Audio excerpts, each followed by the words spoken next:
sveiki visi, na kągi, vėl mes laimėjom. Tai yra kažkas antgamtiško, nepakartojimo, nors galima tikrai buvo tikėtis ir tai yra nuostabi pergalė, nuostabus žaidimas ir pirmas kėlinys, pirma pusė, tai atrodė, kai ne lietuviam Amerikos testas, bet amerikiečiams Lietuvos testas. Taip kaip žaidžia lietuviai, kaip viskas vyksta, kaip dalinasi kamuolius, kokia yra rūbinė, kokia atmosfera, kas yra neapsakomai, tai yra wow. Bet dar niekas neįvyko, mes nieko nelaimėjom, mes niekur nepatekom.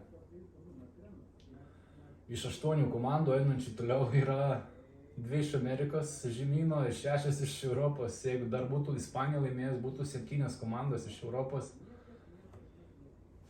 1 iš Amerikos. Viskas. Visi kiti važiuoja namo. Europą ką daro, ką išdarinėja Europą. Dar prancūzai iškritę jau 18 vietoj. Kas dedasi? Čempionatas atrodo kaip net ne Pelenės istorija, jeigu būtų kalbama apie Latviją. Lietuvoje prieš čempionatą iš vis lietuviai buvo nurašyti vos ne blogiausia ever komanda ir mes vis tiek einam toliau, bet nereikia užmigti ant laurų. Aš labai tikiuosi, kad padarys žaidėjai visas įmanomas išvadas ir mes susitvarkysim su psichologija. Serbai visą laiką yra serbai, jie mėgsta žaisti nešvariai. Ir jie irgi, jeigu matot, kaip jie žaidžia, tai jiems, jeigu duoda įsibėgėti, jie tampa nesustabdomi. Taip pat reikia vengti labai jų to serbiško žaidimo, to nešvaraus, kur jie tampo, ginčinasi teisėjais, provokuoja ir visa kita. Serbų mokykla niekur nedingo ir tai bus pats sunkiausias mačas, kuris buvo iki šiol, nes ne dėl to, kad serbai labai galingi šiais metais, bet serbai moka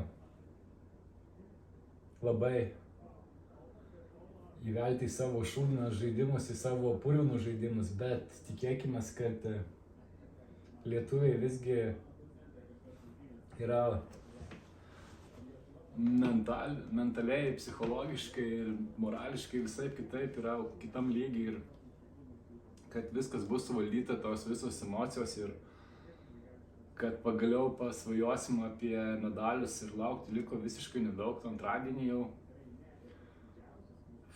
galima bus kažką tai padaryti ir su tokiu žaidimu